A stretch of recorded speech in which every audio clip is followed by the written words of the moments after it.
Pemirsa, jika kita mendengar istilah operasi sesar atau persalinan dengan sesar, pasti nomor satu yang terlintas di pikiran kita adalah, waduh, itu sih kalau lahiran sesar, pemulihannya pasti lama.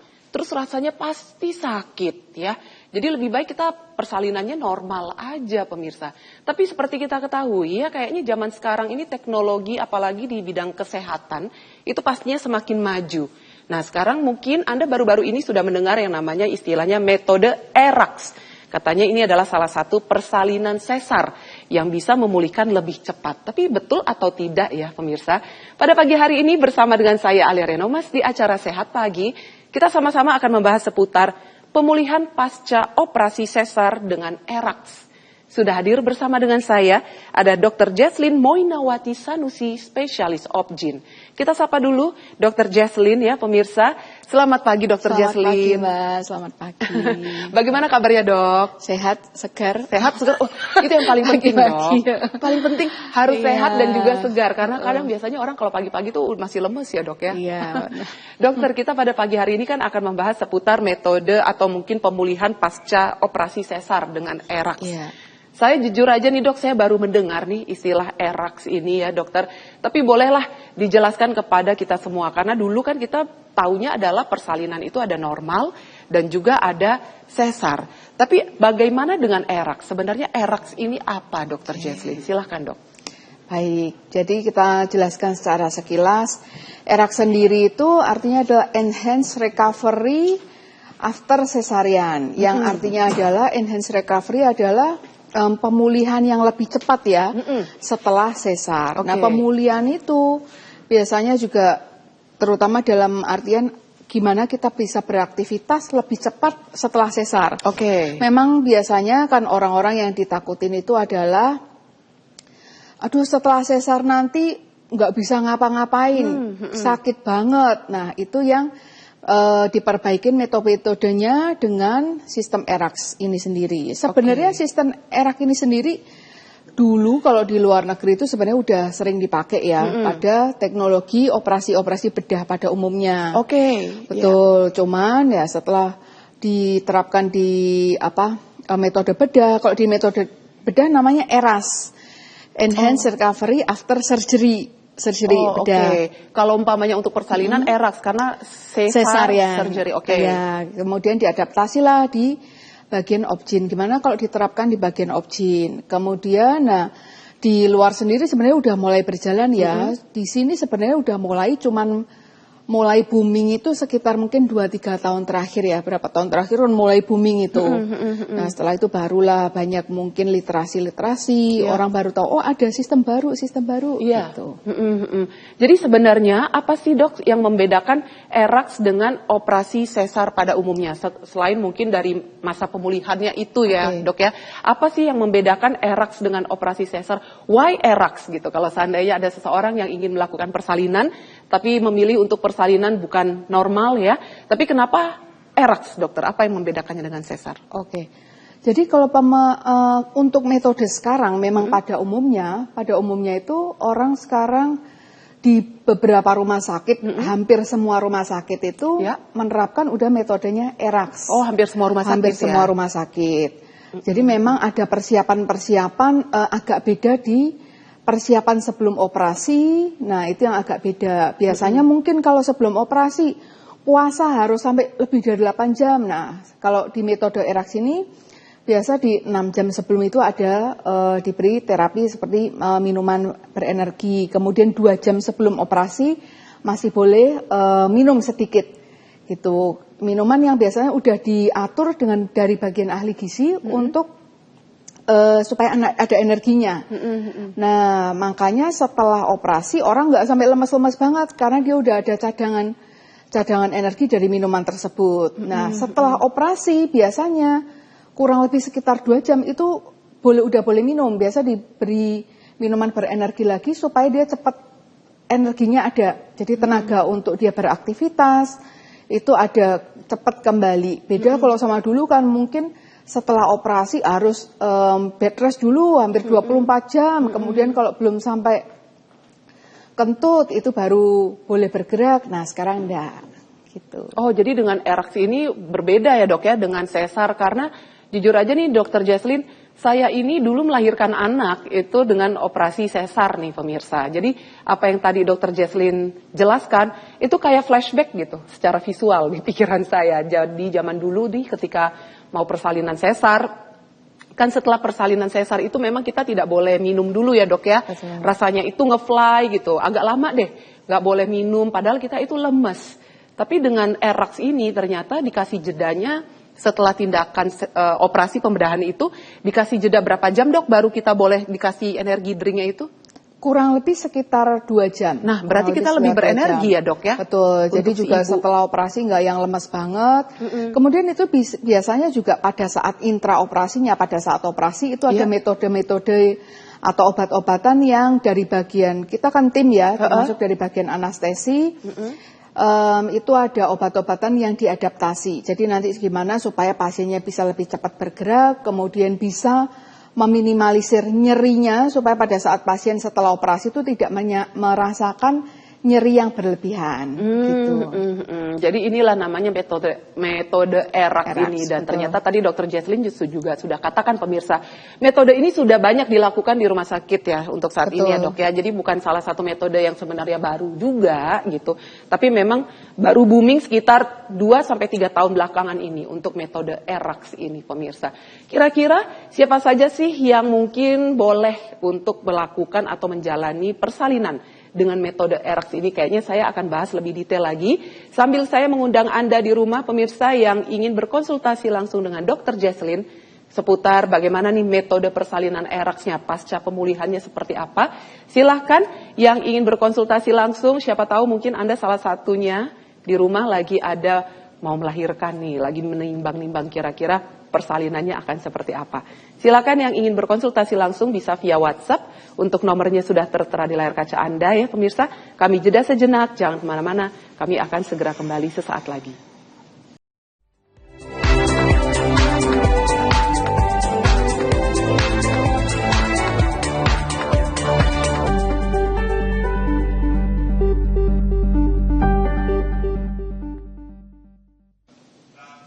Kadang-kadang ya kalau seandainya Anda ingin melakukan operasi atau mungkin persalinan, ya tadinya biasanya nih kalau ibu-ibu zaman sekarang mikirnya pengennya sesar aja deh daripada normal. Saya memang dulu pilihnya sesar aja daripada normal. Saya nggak suka ngeden pemirsa, nggak kebayang aja mungkin karena terlalu banyak ya yang saya lihat di film-film ketika proses persalinan normal itu segimana kayaknya aduh susahnya. Jadi saya pilihnya sesar aja. Padahal beberapa orang itu mengatakan bahwa persalinan sesar itu sakit loh. Terus pemulihannya relatif lama, katanya seperti itu. Nah, bagaimana dengan erax ini pemirsa? Katanya sih memang digadang-gadangkan ini adalah salah satu metode persalinan yang memang untuk pasca pemulihannya lebih cepat dibandingkan operasi sesar pada umumnya. Kira-kira kondisi apa saja sih yang mengharuskan seorang ibu untuk melakukan persalinan dengan metode erax ini? Saya kembali lagi kepada dokter Jesslyn. Kondisi apa saja nih dok yang mungkin mengharuskan seorang ibu untuk melakukan persalinan dengan metode erax ini dokter Jesslyn? Baik, jadi sebenarnya yang pertama mungkin sebenarnya nggak perlu takut dulu masalah kalau persalinan dengan normal. Jadi sebenarnya sesar sendiri itu berdasarkan indikasi. Seharusnya memang berdasar indikasi ya. Jadi bukan berarti semua boleh, aku maunya sesar aja. Nggak boleh gitu ya biasanya dok ya? sih pasti ada indikasinya, oh ini harusnya memang sesar, ini boleh per vaginam atau lahir normal. Nah itu, jadi bukan semua terus harus sesar. Nggak gitu ya dok, kan kadang suka milih tanggal cantik gitu loh dok. Itu namanya sesar biasa berdasarkan indikasi pasti, karena ada sesuatu yang mungkin menyebabkan dia nggak bisa untuk persalinan normal, atau mungkin ada himbauan-himbauan tertentu, ada penyulit-penyulit biasanya begitu.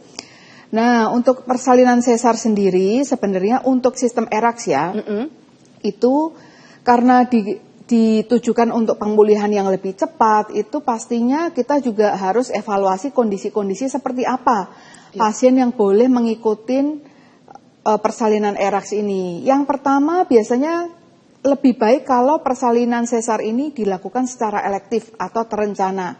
Jadi bisa bisa pemulihannya memang betul-betul itu ya efisien ya, sesuai dengan apa yang kita harapkan kalau elektif.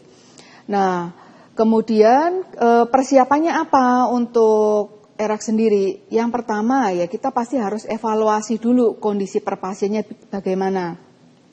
Apakah kondisi pasiennya ini tidak ada penyulit-penyulit. Jadi biasanya dihindarin pasien-pasien yang dengan penyulit, misal ada kecurigaan atau kecenderungan preeklamsi, kemudian HB-nya rendah, atau penyulit-penyulit lain yang sekiranya kemungkinan untuk operasinya ini membutuhkan waktu yang lebih lama atau tindakan-tindakan yang lebih invasif. Jadi makanya pentingnya sebelum kita melakukan persalinan itu kita kontrol baik-baik ke dokter obgyn ya tentunya, supaya dievaluasi kondisi sebelum persalinan itu betul-betul prima, bisa masuk ke kriteria ERAK, kemudian dilakukan tindakannya pun kita juga tenang ya, begitu. Kalau kondisi-kondisi yang emergensi, kemudian misal preeklamsi atau bahkan sampai eklamsi atau kejang, tidak disarankan untuk mengikuti ERAK ini. Oh oke. Jadi memang ada kondisi-kondisi tertentu yang sebaiknya tidak melakukan persalinan ERAK ini ya dok ya. Umpama kalau seandainya harusnya nih udah tanggalnya gitu ya, tapi tidak ada kontraksi sama sekali dari babynya. Apakah dengan kondisi seperti itu boleh melakukan persalinan ERAK ini atau tidak dokter Jesslyn? Kan banyak juga ya kasus-kasus pada ibu gitu yang harusnya nih, dok ini seharusnya saya udah tanggalnya nih, tapi kok udah telat berapa lama, let's say mungkin 3 hari atau seminggu, kok nggak ada tanda-tanda akan babynya keluar ya, kontraksi pun tidak gitu loh pemirsa. Nah, apakah dengan kondisi seperti itu boleh untuk melakukan persalinan ERAK ini, Dokter Jesslyn? Baik. Jadi untuk misal nih, udah tanggalnya nih kok belum lahir-lahir ya, apakah harus langsung sesar? Belum tentu. Jadi sebelum kita memutuskan untuk tindakan persalinan, metodenya apa, baik normal atau sesar, pasti dokter akan evaluasi kembali. Pertama yang pasti dievaluasi adalah kondisi ibu dan juga kondisi janinnya sendiri. Kondisi janinnya sendiri nanti dilihat lagi jantungnya bagaimana, air ketubannya bagaimana, kondisi ari-ari bagaimana, atau mungkin bahkan posisi bayi dan berat badan bayi. Nah dari situ kita bisa menentukan kira-kira ini masih bisa dicoba untuk persalinan normal atau enggak. Kalau misal masih bisa dicoba untuk persalinan normal, biasa kita sebelum sesar kita lakukan induksi dulu atau rangsang persalinan. Nah, kalau dirangsang persalinan ternyata juga gagal, baru kita naik ke sesar. Oke. Jadi prosesnya akan seperti itu ya dok. Betul. Ya. Walaupun ada calon ibu yang meminta, dok, udah dok saya nggak mau persalinan normal, saya mau ERAK saja. Ya, zaman sekarang kan nggak mau repot ya pemirsa. Ya, ngeden nggak mau, sakit juga nggak mau. Apalagi ERAK ini katanya masa pemulihannya lebih cepat dibanding operasi sesar. Kalau seandainya ada seorang calon ibu gitu ya, minta gitu ke dokter Jesslyn, boleh nggak dokter Jesslyn akan memberikannya untuk metode ERAK itu secara persalinannya dok? Oke. Jadi sebenarnya kalau metode persalinan ya, apalagi kalau misal pasien-pasien dengan kondisi tertentu yang dia sebenarnya bukan indikasi mutlak untuk sesar. Indikasi mutlak itu kayak gimana? Memang kondisi-kondisi yang ini mau nggak mau harus sesar. Contoh pada panggul yang mamanya cukup sempit, kecil, ya. Mau dicoba gimana pun pasti banyak gagalnya, pasti gagal. Nah kalau di luar kondisi-kondisi indikasi mutlak itu bisa namanya informed choice. Informed choice itu adalah kita memberikan pilihan. Misal contoh, pada pasien yang dengan kondisi panggulnya ini nanggung ya, babynya kayaknya bisa, tapi juga mamanya tuh panggulnya masih bisa dicoba lah. Itu bisa kita lakukan misal partus percobaan. Atau misal kalau nggak mau partus percobaan, pasien mungkin udah dijelasin mengenai resiko-resikonya, itu kita bisa informed choice. Informed choice itu adalah kita membiarkan keluarga untuk memilih. Dalam artian ini masih boleh kalau dicoba. Atau kalau misal nggak mau dicoba dengan risiko kegagalannya mungkin bisa 50-60, mau langsung sesar boleh, begitu. Itu namanya informed choice. Kita masih memberikan pilihan bahwa masih ada kesempatan, ada kemungkinan walaupun mungkin masih benar-benar 50-50, mungkin lebih ke arah banyak gagalnya mungkin sekitar 60%. Itu masih namanya informed choice, bisa dicoba. Berarti bisa saya katakan kalau misalnya untuk metode persalinan eraks ini bukan menjadi pilihan utama ya dok ya, tetap dokter spesialis obgyn akan menyarankan untuk persalinan normal gitu ya dok ya. Betul. Jadi memang ada kondisi-kondisi tertentu yang memang diminta untuk si ibu ini melakukan persalinan dengan eraks. Dan ini tidak semua kondisi pemirsa, jadi bukan by request ya dok ya, kalau seandainya nggak boleh, harus ya nggak boleh. Nggak boleh ya dok ya. Kalau seandainya ada seorang ibu bilang, dok udah dok, ayo dok by request aja dok, saya persalinannya eraks aja dok biar cepet gitu. Enggak ya dokter kalau begitu. Silakan pemirsa yang ingin berkonsultasi langsung dengan dokter Jesslyn seputar metode persalinan eraks ya.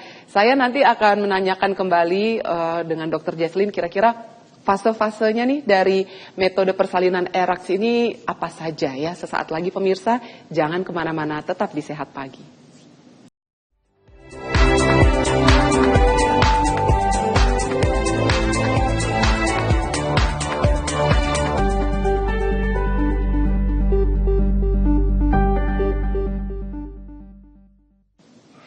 Jika ingin melakukan persalinan eraks ya, kira-kira fase apa saja sih yang harus kita laluin pemirsa? Mungkin Anda berpikir bahwa, aduh eraks ini kayaknya kurang lebih dengan sesar sama aja gitu ya. Tapi kalau seandainya Anda membayangkan, dan yang membayangkan itu pun salah yang dibayangkan, jadi akhirnya takut sendiri pemirsa. Makanya sekarang kita bertanya kembali kepada dokter Jesslyn, kira-kira fase-fase yang harus dilalui untuk metode persalinan eraks ini, fase-fase apa saja nih dokter Jesslyn? Silahkan dok. Baik, terima kasih. Jadi untuk persalinan sesar sendiri atau eraks ya, yang pertama yang harus kita lakukan yaitu yang pertama pasti screening rutin dulu. Screening rutin. Ya betul, berarti dievaluasi dari kondisi ibu sendiri dan kondisi janin. Apakah kira-kira bisa masuk kriteria atau enggak. Kemudian setelah itu dilihat kondisi janin termasuk dari pemeriksaan rutin ataupun pemeriksaan laboratorium. Dari kondisi-kondisi tersebut kita bisa tahu, oh kondisinya ibunya cukup prima, babynya cukup prima. Setelah itu baru kita mungkin ada penjadwalan, setelah penjadwalan kemudian ya di dalam itu pasti ada terapi-terapi khusus ya, perlakuan-perlakuan khusus untuk eraks sendiri. Biasanya untuk puasa, kemudian kapan terakhir minum, mulai dari 6 jam sebelum tindakan, 2 jam sebelum tindakan, itu biasanya makanya kita tim. Kita tim mulai dari anestesinya, biasa juga harus lihat kondisi pasiennya, kemudian dari tim gizi akan evaluasi, kemudian dari pemberian asupan untuk supaya pasien pemulihannya cepat, bahkan setelah tindakan itu ada diberi suplemen lagi, minuman yang berenergi dari tim gizi, kemudian juga timnya termasuk tim perawat atau bidan di kamar rawat ya, di kamar dirawat ibu itu biasanya juga harus lebih care ke pasien, dalam arti lebih kooperatif. Misal sudah waktunya udah bisa bergerak, kita instruksi ke pasien, Bu, ini udah 2 jam, 4 jam, kita mau lepas kateter. Nah, untuk pasien dengan metode eraks sendiri itu biasanya untuk pelepasan kateter bisa lebih cepat. Jadi biasa 2 jam, 4 jam itu udah boleh dilepas kateternya. Oh, 2 jam setelah tindakan operasi. Betul. Okay. Makanya kenapa kalau eraks itu kan pemulihannya artinya lebih cepat ya. Jadi makanya dengan kateter dilepas lebih cepat, pasien juga bisa mobilisasinya lebih cepat. Termasuk dimana setelah kateter dilepas, pasien juga udah mulai bisa duduk sendiri, kemudian bisa jalan. Nah itu yang beda sama yang sebelumnya. Kalau misal sebelumnya tuh kalau belum lewat 8 jam atau 12 jam kadang-kadang harus tidur terus gitu ya. Karena kalau nggak gitu pusing banget. Nah itu yang teknologi-teknologi itu yang diperbaikin. Gimana supaya pasien bisa lebih cepat aktivitas, kemudian dia semakin cepat beraktivitas juga untuk menyusuin babynya kan lebih nyaman ya. Itu pasien udah nggak merasakan nyeri, jadi dalam 2 jam 4 jam sudah bisa gendong baby, bisa mulai menyusuin begitu. Kemudian juga salah satunya supaya rawat inapnya bisa lebih cepat. Jadi biasanya mungkin kalau dulu 3 hari, 4 hari, bahkan bisa lebih baru bisa pulang. Nah sekarang mungkin 2 hari, bahkan ada juga yang lebih cepat juga ada gitu.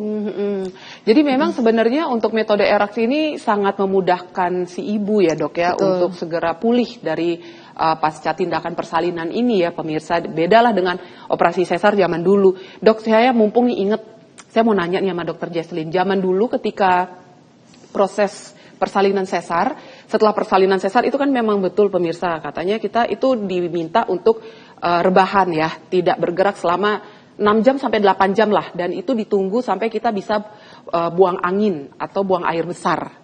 Baru itu bisa dikatakan kondisi kita sudah pulih secara perlahan. Ada yang bilang, Dok, kalau seandainya setelah persalinan sesar, itu kaki nggak boleh ditekuk, katanya begitu. Kalau ditekuk bisa varises, itu betul atau tidak sih, Dok? Atau itu jangan-jangan mitos ya pemirsa? Soalnya zaman dulu tuh ketika saya melahirkan secara sesar, dikasih tahu begitu, kaki jangan ditekuk ya, harus lurus terus. Nanti kalau seandainya ditekuk, varises loh nanti kakinya. Itu betul atau tidak, Dokter? Oke, baik. Jadi kaki ditekuk bisa bikin varises itu enggak, kan namanya ditekuk juga pasti kan bukan yang terus dalam berapa jam gitu ditekuk terus kan enggak ya.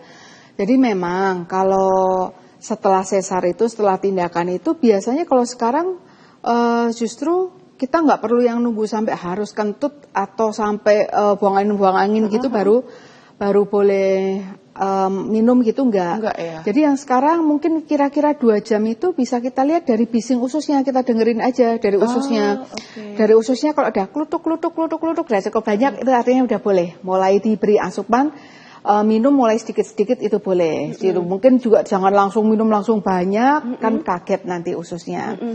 Kemudian juga untuk kaki sebenarnya itu juga untuk panduan kita. Jadi kalau setelah tindakan kurang lebih antara 2 jam sampai 4 jam kita tanya, Bu, pasiennya kakinya udah bisa diangkat belum? Kalau dua-duanya udah bisa diangkat sempurna, nggak apa-apa. Misal itu artinya kita udah bisa instruksi pasien udah mulai bisa mobilisasi, mulai belajar duduk. Ya mungkin awal-awal pasti kakinya belajar dilipat-lipat dulu ya, begitu. Kalau masalah dilipat jadi varises, enggak ya? Betul. Itu berarti hoax ya, Dok ya? Hoax aja. Dok, tapi kalau seandainya seorang ibu akan melakukan persalinan secara eraks ini, ada nggak hal-hal yang mungkin sebaiknya si ibu lakukan agar persalinannya ini lancar gitu ya, dan istilahnya tidak ada kendala sama sekali? Ada nggak mungkin hal-hal yang mungkin sebaiknya si ibu lakukan gitu, Dokter Jesslyn? Baik, jadi sebelum kita menjalani proses persalinan itu ada namanya gimana kita menjaga kondisi supaya selama kehamilan ini kita betul-betul bugar ya. Supaya pada saat menjalani proses persalinan ya salah satunya operasi baik maupun eraks ataupun persalinan normal itu bisa berjalan dengan lancar pastinya. Jadi itu namanya persiapan itu harus dari jauh sebelum persalinan. Mulai dari begitu hamil itu pentingnya kita menjaga kebugaran ibu hamil, terutama bisa mulai dari asupan atau nutrisi, itu pasti penting. Nutrisi itu nanti kan untuk persiapan pada saat nanti sampai persalinan, sampai pemulihan. Kalau kita nggak siapin dari sekarang, nanti pada saat persalinan juga kondisinya nggak akan prima. Setelah persalinan itu biasanya juga pasti akan banyak keluhan seperti misal gampang lemes dan lain-lain. Kemudian mungkin selain nutrisi kita bisa menjaga kebugaran dengan aktivitas yang sehat ya, aktivitas yang tidak perlu terlalu berat, aktivitas ringan yang penting ibu ini aktif. Begitu. Tapi harus apapun aktivitasnya harus disesuaikan dengan kondisi kehamilan masing-masing. Makanya pentingnya komunikasikan dengan dokter kandungan masing-masing. Jadi sejauh mana kita boleh beraktivitas, seberat apa itu tiap orang hamil akan berbeda-beda kondisinya. Jadi bukan berarti, aduh aku lagi hamil, kemudian aku mau tidur aja, mau nggak boleh nanti nggak ada tidur terus, gitu. Jadi nggak boleh. Jadi tetap harus beraktivitas supaya juga kondisinya bugar, aliran darahnya lancar. Kemudian mungkin bisa ikut seperti kelas-kelas senam ibu atau olahraga ibu hamil ya, kan banyak sekarang. Kelas-kelas itu sebenarnya juga untuk menjaga kondisi para mam supaya lebih bugar, gitu. Jadi kondisi badan atau fisiknya juga lebih siap untuk menghadapi persalinan. Jadi nanti nggak kaget. Misal termasuk pada kelas-kelas senam hamil itu biasa juga diajarin gimana cara bernafas. Kalau misal kita lagi boyoknya atau nggak enak, itu kita harus ngapain, itu nanti kan bisa diajarin. Oke, Gitu. Dok, boleh ya aku tanya nih, kira-kira kalau seandainya di dalam ruang operasi gitu ya, ketika si ibu melakukan proses persalinan eraks ini, bius yang akan diberikan ke si ibu ini apakah bius seperti kalau zaman dulu sesar itu epidural katanya ya Dok ya, yang disuntik di bagian belakang punggung. Jadi kita ibunya ini melek gitu, tapi nggak kerasa diapa-apain sih. Jadi sampai akhirnya si bayinya keluar itu kita bisa dengar suara bayinya. Nah, kira-kira dengan metode persalinan eraks ini di dalam ruang operasi itu akan seperti apa, Dok? Karena kan memang ini metode persalinan eraks ini baru 2 atau 3 tahun belakangan ini kan baru muncul atau mungkin baru kita ketahui ya pemirsa. Kira-kira akan seperti apa di ruang persalinan atau ruang operasi itu, Dr. Jesslyn? Baik, jadi untuk metode bius sendiri memang tentunya yang lebih berkompetensi untuk menjelaskan sebenarnya dari bagian dokter biusnya, gitu. Nah, biasanya untuk teknik bius sendiri itu pasti disesuaikan dengan kondisi pasien. Biasanya makanya kenapa dokter bius pasti harus lihat kondisi pasiennya bagaimana, kemudian untuk menentukan dosis seberapa banyak obat bius yang bisa diberikan ke pasien. Kemudian memang umumnya bius itu kita disuntikan lewat punggung ya. Itu bisa namanya spinal ataupun epidural. Itu biasanya dari kedalaman biusnya. Biusnya akan seperti itu. Dan ini berarti si ibunya istilahnya akan melek ya, Dok ya. Jadi biusnya itu bius setengah aja. Jadi si ibu ini akan melek ya, bisa ngobrol sama dokternya. Itu pertanyaan saya, bisa ya Dok ya? Bisa sambil ngobrol.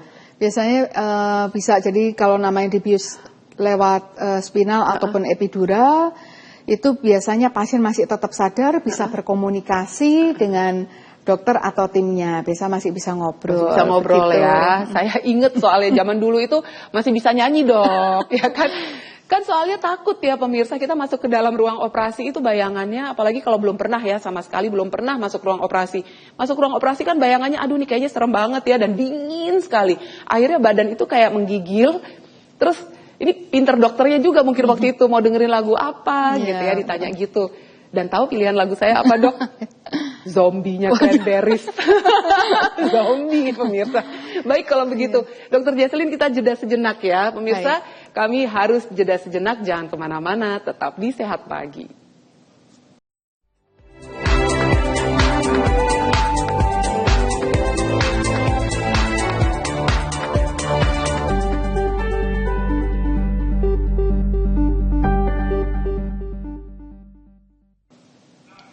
Sekarang kita akan membahas nih kira-kira bagaimana dengan masa pemulihan dari persalinan eraks ini pemirsa. Karena kalau zaman dulu katanya sesar ini kan lama ya pemulihannya, harus rebahan berapa jam lah setelah tindakan gitu ya. Terus udah gitu pokoknya udah berbaring lah agak lama, terus rasa sakitnya juga. Wah, nggak kelar-kelar nih rasa sakit habis operasi sesarnya. Bahkan ada yang sampai bertahun-tahun loh pemirsa. Anaknya udah umur 4 tahun, kadang itu masih kerasa sakit di tempat operasi sesarnya. Nah, bagaimana dengan eraks ini? Bagaimana dengan metode pemulihannya sendiri, dokter? Apa sih yang membedakan metode pemulihan eraks dengan sesar? Dr. Jesslyn, silahkan dok. Oke. Baik, jadi dengan metode eraks sendiri sebenarnya salah satu yang diperhatikan adalah dari teknik operasinya ya. Biasanya teknik operasi itu kita meminimalisir manipulasi. Jadi meminimalisir manipulasi adalah kita meminimalisir buka-buka atau pegang-pegang yang sekiranya nggak diperlukan. Itu kadang-kadang juga membantu meminimalisir nyeri pasca operasinya. Kemudian juga pasti untuk pemilihan alat-alat atau misal bahkan pisaunya atau benangnya pasti kita akan gunakan lebih yang terbaik lah, dalam artian yang lebih tajam supaya dalam sekali iris itu kita udah tembusnya udah nggak perlu yang ini gini lagi gitu. Jadi pemilihan alat-alat juga pemilihan termasuk benang, kemudian nanti setelah pasca operasi juga ini teknik jahitnya juga kita beda juga dong. Mungkin jahitnya itu kita nggak yang terlalu banyak ya, banyak jahit yang sekiranya nggak diperlukan begitu. Kadang-kadang ya teknik jahit itu juga mempengaruhi nyeri pasca operasinya juga bisa begitu. Kemudian untuk setelah operasinya gimana supaya kita pulihnya lebih cepat? Yang pasti yaitu dari nutrisi. Dari nutrisi dengan nutrisi yang tinggi protein tentunya pemulihan atau penyembuhan luka akan jauh lebih baik.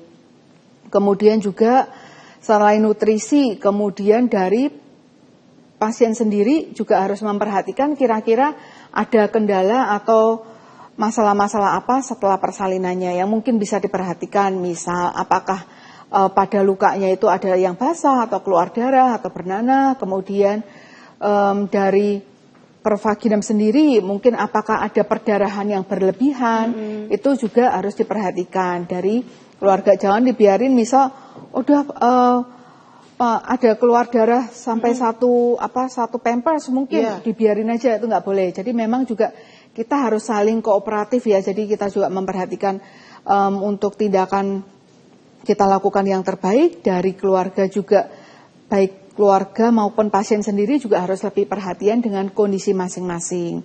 Kemudian juga pentingnya, selain itu pentingnya support dari orang-orang terdekat dari pasien sendiri. Terutama adalah mungkin dari pasangan atau suami atau ya orang-orang terdekat. Ya vibes-nya harus lebih positif ya, begitu. Namanya orang persalinan, sepasca salin itu kan udah ada baby, mungkin juga lebih capek, kemudian harus menyusui, mungkin babynya jam tengah malam bangun, itu pentingnya support dari orang-orang terdekat, begitu. Namanya juga pasca salin, kadang-kadang juga mungkin emosinya kadang-kadang kurang stabil juga bisa.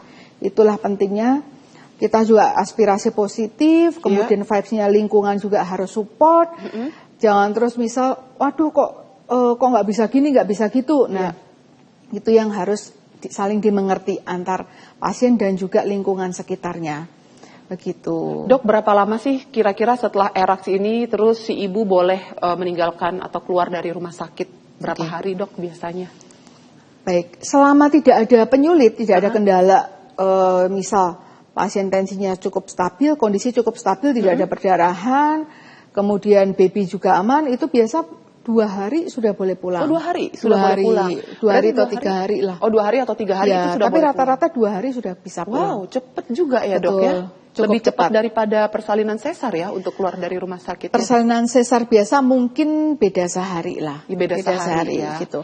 Kadang-kadang kalau misal ada juga yang kondisi memang betul-betul baik, ya mungkin ada juga yang dalam 1 hari udah mau pulang, itu juga boleh. Tapi kita untuk kondisi-kondisi pasien yang minta lebih cepat, itu kita harus lihat kondisi pasien, apakah pasiennya kooperatif atau enggak. Jadi misal di rumah dia juga bisa evaluasi kondisinya bagaimana, misal terjadi hal-hal yang tidak diinginkan, juga akses untuk komunikasinya dengan tim dokter atau rumah sakitnya harus bisa cepat. Kita harus lihat kondisi per kondisi, nggak bisa tiap orang itu disamakan, ini bisa sehari, 2 hari, gitu, beda-beda pastinya. Tapi biasanya, ini pada umumnya dok, berapa lama sih hasil dari operasi eraks itu bisa membaik gitu, bisa pulih? Karena kan biasanya kalau seandainya habis operasi sesar itu, kita si ibu diminta pakai apa ya istilahnya bengkung atau apalah gitu ya zaman dulu gitu. Tapi bagaimana dengan eraks ini? Kira-kira dalam waktu berapa lama sih hasil atau luka bekas operasi eraks ini bisa mengering? Jangan dijawab sekarang dulu Dr. Jesslyn, karena kami harus jeda sejenak pemirsa. Jangan kemana-mana, tetap di Sehat Pagi.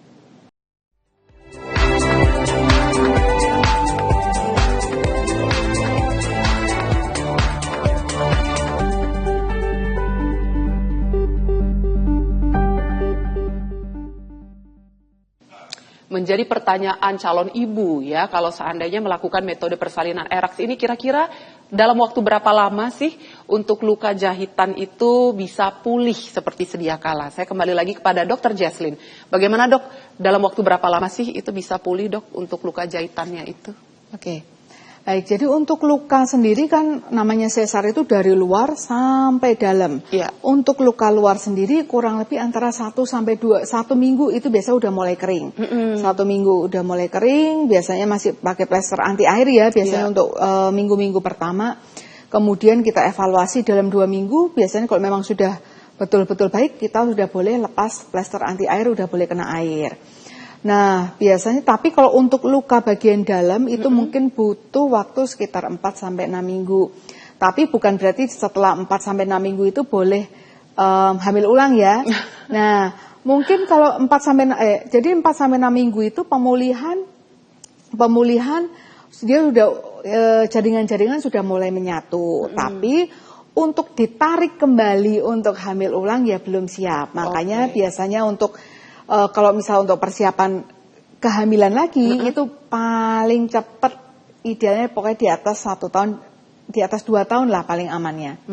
Gitu. Idealnya kurang lebih 5 tahunan. Oh, idealnya itu. Ya, betul. Oke, kalau begitu. Dokter, ini saya mau membacakan dulu WhatsApp yang sudah masuk ya pada pagi hari ini. Ada Siska dari Surabaya. Selamat pagi Siska. Pagi Dok, saya izin bertanya. Dok, maksimal berapa kali ya seorang wanita boleh melahirkan dengan metode ERAX ini? Itu pertanyaan pertama. Dan pertanyaan kedua, setelah operasi dengan ERAX ini, apakah ibunya boleh atau bisa langsung untuk menyusui, Dok? Dan pertanyaan ketiga, apakah dengan ERAX ini bisa mengurangi keluhan setelah operasi sesar seperti pusing, mual, menggigil akibat anestesi? Terima kasih dokter, benar banget ini.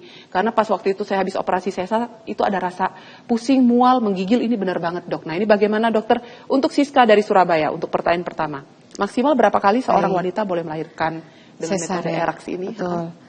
Jadi untuk batasan berapa kali sebenarnya kita juga nggak ada batasan sampai berapa kali nggak ada. Cuman yang perlu diketahui adalah semakin banyak lapisan-lapisan perut itu dibuka, pasti ada resiko-resiko yang lebih besar. Walaupun sudah operasi 1 kali, pasti ada resiko-resiko yang harus dihadapin. Yang pertama jaringan parut pasti akan lebih banyak, jaringan parut yang lebih banyak. Kemudian untuk rahim sendiri, namanya udah pernah dibuka, pasti ada kemungkinan untuk jadi lebih tipis. Kemudian juga di dalam ada kemungkinan untuk perlengketan juga lebih banyak. Kalau semakin banyak dibuka-buka perut ya. Nah, untuk batasan sendiri sebenarnya tiap orang juga sendiri-sendiri. Jadi pada saat sesar, kemudian sesar berikut, dokter akan evaluasi bagaimana kondisi di dalam perut itu nanti untuk menentukan, Bu, nanti misal berikut boleh hamil lagi, paling hamil 1 kali lagi, atau bahkan ada yang baru operasi 1 kali, tapi dokter udah bilang ini nggak bisa untuk hamil lagi ya Bu ya, karena kondisi-kondisi di dalam yang mungkin tidak memungkinkan untuk hamil lagi atau resikonya amat sangat besar.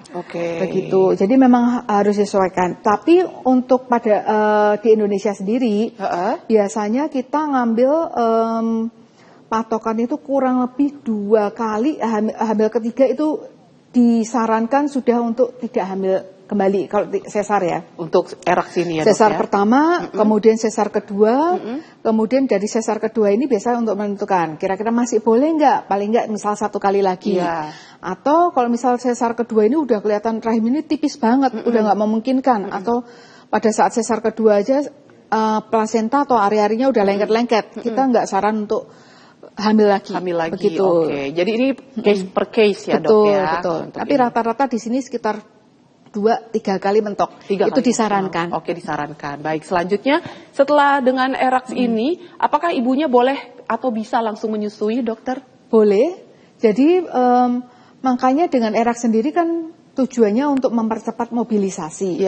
Nah, salah satunya mempercepat mobilisasi adalah semakin cepat untuk bisa menyusuin babynya. Nah, itu nanti berhubungan dengan kondisi pusing tadi, pusing mual, betul. Dengan teknologi ERAX sendiri, kan kita tujuannya salah satu bagaimana pasien bisa mobilisasi lebih cepat, karena untuk keluhan pusing, baik mual muntahnya akan diminimalisir. Jadi pada saat aktivitas pasien akan lebih nyaman. Gitu. Baik, selanjutnya apakah dengan ERAX ini bisa mengurangi keluhan setelah operasi sesar seperti pusing, mual, menggigil akibat anestesi? Ini bisa berarti jawabannya ya dok ya. Udah dijawab semuanya ya Siska oleh dokter Jesslyn. Tapi kalau seandainya dok untuk metode ERAX ini sebenarnya di Indonesia sendiri apakah sudah banyak yang menggunakannya dok? Betul, untuk di Indonesia sendiri sudah cukup banyak ya, sudah cukup banyak. Di rata-rata di rumah sakit yang timnya cukup lengkap, biasa sudah menerapkan metode ini. Begitu. Ada nggak dok, apa hal-hal yang harus dihindari pasca sudah melakukan operasi ERAX ini atau persalinan ERAX ini? Mungkin sudah keluar dari rumah sakit gitu ya. Mungkin dulu si ibunya tuh sukanya olahraga gitu. Ada nggak dok mungkin gerakan-gerakan atau manuver-manuver tertentu yang mungkin sebaiknya dihindari oleh si ibu gitu setelah ERAX ini? Jadi untuk aktivitas sendiri sebenarnya disesuaikan dengan kondisi pasien masing-masing ya. Oke. Betul. Tapi untuk setelah sesar sendiri itu sebaiknya aktivitas juga jangan yang terlalu berat, langsung angkat-angkat berat juga jangan. Enggak, Jadi ya, memang ada beberapa perawatan-perawatan terutama di 4 minggu pertama, 4 sampai 6 minggu awal. Itu yang pertama aktivitas yang ringan aja. Ya. Kemudian misal orang mau pakai kayak korset ya. Korset itu boleh. Boleh ya, Dok ya? Boleh, Oke. cuman memang yang perlu jadi catatan adalah hindarin penekanan yang terlalu ketat di bagian luka operasi begitu. Jadi misal pakai korset itu tujuannya untuk nahan aja, untuk membantu untuk mengurangi nyeri karena kan pada saat setelah persalinan itu rahimnya masih besar ya. Kadang-kadang kita aktivitas rahimnya masih lari-lari, itu yang kadang-kadang bikin ngilu. Nah dengan pakai korset itu tujuannya supaya nahan, supaya nggak terlalu geraknya, nggak terlalu aktif ya rahimnya itu untuk mengurangi nyeri. Jadi untuk pemakaian korset sendiri jangan yang terlalu ketat banget gitu. Nanti aliran darah malah nggak lancar, kemudian suka rembes-rembes jadinya nanti. Oh, oke. Jadi menggunakan korset itu untuk istilahnya melindungi rahim, bukan untuk bikin perut si ibu langsung mendadak kempes ya, Dok, ya, pasca persalinan. Biasa, itu kan ketakutan para wanita ya, Dok. Iya, betul. Setelah melahirkan terus aduh badannya melar ya, aduh belum lagi perut. Udah pakai korset aja makin kencang, makin bagus gitu. Tapi bukan itu, bukan ya, seperti itu. Awal-awal nggak boleh. Jadi supaya nggak terlalu tertekan di luka operasinya. Oke. Gitu. Baik kalau begitu. Pemirsa, kami harus jeda sejenak ya. Nanti ketika saya kembali saya mau minta tips aja deh dari Dr. Jesslyn. Kira-kira tipsnya apa nih supaya pasca pemulihan dari ERAX ini cepat gitu ya. Sesaat lagi pemirsa, jangan kemana-mana, tetap di Sehat Pagi.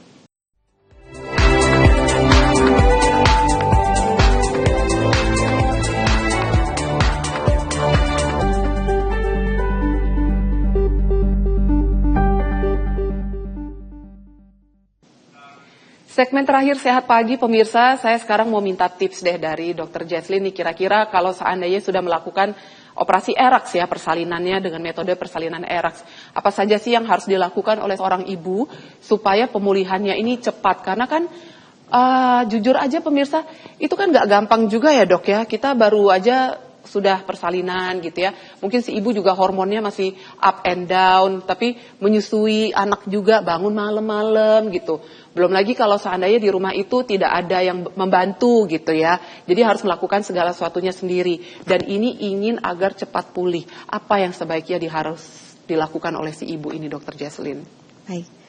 Jadi untuk persiapan pemulihan itu sebenarnya bukan berarti setelah sesar baru kita setelah persalinan baru kita harus gini enggak. Sebenarnya persiapan pemulihan sendiri itu bisa dilakukan dan harusnya dilakukan dari sejak hamil. Begitu kita tahu hamil itu tabungan sebenarnya. Tabungan sampai nanti dia pasca salin. Jadi tabungan sendiri itu mulai dari nutrisi, kemudian dari aktivitas kesehatan fisiknya ya, kebugaran fisik selama hamil. Kemudian juga support dari keluarga, terutama masalah mental ya. Kemudian masalah mental, emosi itu yang harus dijaga supaya menabung nanti setelah persalinan. Nah, setelah persalinan itu pemulihannya kita tinggal melanjutkan. Jadi tinggal melanjutkan tentunya dari nutrisi juga, kemudian dari aktivitas fisik ya, aktivitas fisik itu namanya setelah tindakan, setelah operasi, setelah persalinan bukan berarti kita nggak boleh ngapa-ngapain, nggak. Justru dengan banyak beraktivitas, mulai dari aktivitas ringan akan meningkatkan metabolisme kita, aliran darah, juga supaya pemulihannya akan lebih cepat, gitu. Masa nifasnya juga akan lebih baik biasanya. Selain itu, dan kemudian juga masalah di mental atau emosi itu pentingnya support dari keluarga. Jadi memang komprehensif ya, nggak bisa cuma dari kita aja, dari ibunya yang harus dijaga, harus makan ini itu, kita harus siap mental kayak gini. Namanya orang punya anak itu dari kedua belah pihak, support dari istri, dari suami maupun keluarga. Gitu. Dok, untuk hasil operasi ERAX-nya itu apakah nanti akan terlihat seperti ilustrasi yang tadi ada di layar kaca atau tidak, Dok? Tadi kan kalau dilihat di TV, di layar kaca, Anda melihat itu bentuknya modelnya kayak segaris gitu aja. Betul. Apakah akan seperti itu nanti untuk hasilnya, Dok? Betul. Jadi nanti untuk tindakan operasi sendiri biasanya kita garis ini ya namanya bikini lain ya. Betul. Biasanya kita di bawah garis, perut, di bawah garis. Jadi pada saat pakai celana dalam atau pakaian dalam kita ketutupan. Ketutup ya. Gitu. Oke. Biasa kita ngikutin garis perut. Garis perut gitu. itu. Oke, baik kalau begitu. Dokter Jaslyn ini prakteknya di mana? Kalau seandainya ada pemirsa di rumah atau mungkin ada calon ibu yang ingin melakukan persalinan gitu ya, bisa mencari Dokter Jaslyn ini di mana, Dok? Kita praktek di RSIA Bunda Morula Surabaya. Oke, jadi bisa cari Dokter Jaslyn di situ. Betul. Ya, Dok ya. Baik kalau begitu. Dokter Jaslyn Moinawati Sanusi, spesialis obgyn. Terima kasih banyak Dokter Terima Jaslyn. kasih, Mbak. Sudah mau meluangkan pagi harinya loh pemirsa ya. Sehat selalu ya, Dok. Sama-sama, sehat selalu, Mbak. Amin. Semoga kita bisa jumpa di lain kesempatan, Dokter Jaslyn. Amin. Terima kasih pemirsa sudah menonton acara Sehat Pagi. Ternyata kalau untuk masa pemulihan dari operasi ERAX ini, kita harus menabung ketika masa kehamilan. Ini kurang lebih sama ya ketika kita ingin menabung kesehatan atau kebugaran tubuh, otot. Itu kan kita tabung dari zaman muda gitu ya, supaya nanti pas kita menua, kita tetap bisa bugar. Sama halnya juga dengan ibu yang akan melakukan persalinan ERAX ini. Kita harus menjaga nutrisinya ketika masa kehamilan, supaya nanti masa pemulihannya akan lebih cepat. Sehat selalu pemirsa, jiwa dan raganya. Alia Rena Mas pamit, sampai jumpa.